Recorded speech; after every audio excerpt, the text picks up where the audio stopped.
targeting accounts on the Texas map in KettleiQ.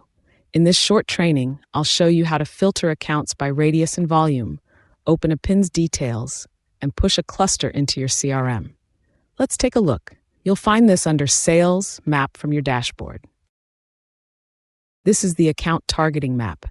Every Texas account inside your selected radius plotted so you can see where your opportunities actually sit on the ground. Set a center address and a radius to define the trade area. Narrow the list with the filters: a minimum beer dollars per month, specific license types like bar, restaurant, or off-premise, and whether an account is already in your CRM or not.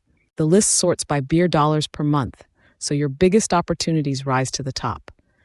Click any account, like a high-volume venue, to see its details, address, license type, and current status with you. Select a cluster of accounts and push them straight into your CRM pipeline, grabbing a whole set in one motion instead of one row at a time.